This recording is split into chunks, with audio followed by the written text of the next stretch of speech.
வணக்கம். அம்மாச்சி வைத்தியம். இன்று நம்ம பார்க்க போகிறது ஒரு அருமையான வைத்தியம். எதுக்கு? சளி ஜுர தொந்தரவுக்கு. அதை செய்யாது எப்படின்னு பார்ப்போம். அதற்கு முன்னாடி நீங்கள் லைக் பண்ணணும், சப்ஸ்கிரைப் பண்ணணும், ஷேர் பண்ணணும். இது ஷேர் பண்ணுறது எங்களுக்காக கிடையாது, உங்களுக்காக. ஷேர் பண்ணினீங்கன்னா நிறைய பேர் இதில் பலனடைவாங்க. அதுக்காக தான் இதை நம்ம ஷேர் பண்ண சொல்கிறது. வாங்க வீடியோக்குள்ள போலாமா? முதல்ல சளி பிடிச்சவங்க, ஜுரம் வந்தவங்க, இவங்களுக்கெல்லாமே வாயெல்லாம் கசந்து போய் எதுவுமே சாப்பிட முடியாது. சுடுதண்ணி தான் குடிச்சிக்கிட்டே இருப்பாங்க. குடித்து மருந்து மாத்திரை எல்லாம் போடுவாங்க. எதுக்குமே சளி சாமானியம் இல்லை. சளியும் வயிற்றுவலியும் இது ரெண்டுமே கெட்ட பயலுது. எதை சரி பண்ணாலுமே எதையும் தாங்கிக்கலாம். இந்த சளி ஜுரத்தை கூட தாங்கிக்கலாம். ஆனால் சளி, இருமல், வயிற்று வலி இந்த மூணுமே பயங்கரமாக இருக்கும். இதுக்கு ஒரு அருமையான கைவைத்தியம் என்னன்னு பார்ப்போமா?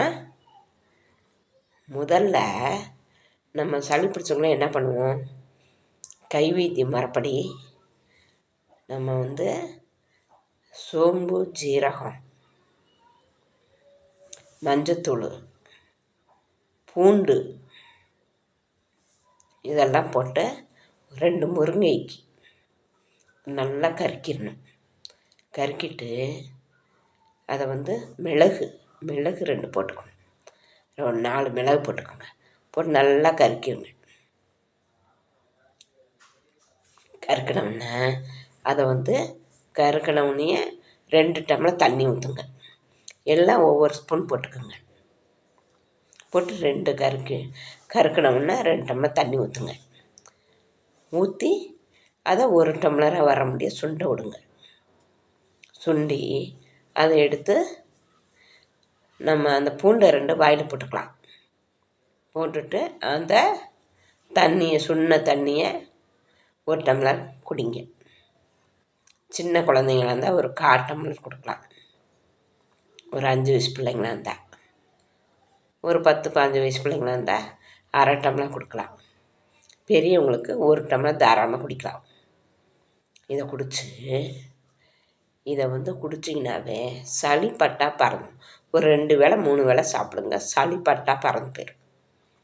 பிறகு சளி பட்டா பறந்த உடனே மிச்சம் இருக்கிறதுக்கு ஜுரமும் விட்டு போயிடும், சளியும் விட்டு போயிடும். அதில் ஒரு பப்பாளி இலையை கட் பண்ணி போட்டுக்கோங்க. ஜுரம் உள்ளவங்களுக்கு பப்பாளி இலை கட் பண்ணி போட்டுக்கோங்க. சளி பிடிச்சவங்களுக்கு தேவையில்லை. ஜுரம் வந்தவங்களுக்கு பட்டா பறந்து போயிடும். அந்த பப்பாளி இலைக்கு அவ்வளோ பவர் இருக்குது. போட்டு அதை நல்லா குடிச்சிருங்க. குடித்த பிறகு குளிக்கிறதுக்கு ஒரு 2 நாள் கழித்து குளிக்கும் இல்லையா? சளியெல்லாம் விட்டு போனோன்னா குளிப்போம். சுடுதண்ணி நல்லா காய வச்சுக்கோங்க.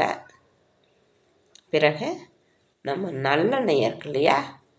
அதை நம்ம ஒரு கரண்டியில் ஊற்றி நல்லா காய வைங்க. முடி கொஞ்சமாக இருக்கவங்களுக்கு, நிறையா இருக்கவங்களுக்கு கொஞ்சம் ஒரு சட்டிலையும் போட்டுக்கோங்க. போட்டு 2 பல் பூண்டு, 1 மிளகாய் கிள்ளி போட்டுறக்கூடாது, முழுசாக போடணும். போட்டு கொஞ்சம் மஞ்சத்தூள் போட்டு அதை நல்லா காய்ச்சிருங்க. காய்ச்சின பிறகு தலையை வச்சு கொஞ்சம் ஒரு 5 நிமிஷம், ரொம்பலாம் விட வேணாம், ஒரு 5 நிமிஷம் வச்சுட்டு குளிச்சிடணும். நல்லா சீயக்காய் ஷாம்பு போட்டு நல்லா குளிப்பட்டுட்டுருங்க. குளிப்பட்டுட்டு தண்ணி இல்லாமல் நல்லா தொட்டிடுங்க. பிறகு என்ன பண்ணணும்? ஒரு சாம்பிராணி கரண்டியில் பால் சாம்பிராணி விற்கும் கடையில், அதை எடுத்து நுணுக்கி போட்டு அது நெருப்பு, நம்ம இப்போ தான் நெருப்பு இல்லையே, அப்போல்லாம் நெருப்புங்க அடுப்பு எரியிறது இதில் நெருப்பு எடுப்பாங்க. நெருப்பு எடுத்து அந்த சாம்பிராணி, ஓமம், பூண்டு தோல் இதை அப்போல்லாம் சேமித்து வைப்பாங்க. பூண்டு தோலை சேமித்து வைப்பாங்க. அந்த பூண்டு தோல் போட்டு நல்லா போட்டு விட்டாக்கா நல்லா வாசம் அம்மாளுக்கும். அதே இடத்துல புடனி முடியை நல்லா தண்ணியோட துவட்டிடணும். முடியை நெத்தியில் முகத்தை அப்படி காட்டணும். காட்டினானாக்க அது கொஞ்சம் மூச்சு திணற மாதிரி தெரியும். அதனால் விட்டு விட்டு எடுத்து மறுபடியும் கொஞ்சம் எடுத்துக்கோங்க. அப்புறம் திருப்பி காட்டுங்க. காட்டி வச்சிங்கன்னா எப்படி அப்பட்ட சளியும் பட்டா பறந்து போயிடும். இது இதெல்லாம் நாங்கள் அந்த நாளில் நாங்கள்லாம் பண்ணது. அதெல்லாம் இப்போ யாருமே பண்ணல. இதை பண்ணி பாருங்கள், சூப்பராக இருக்கும். சளி எப்படி அப்பட்ட சளி ஓடி போயிடும். செய்து பார்க்குறீங்களா? பாருங்கள். நன்றி, வணக்கம்.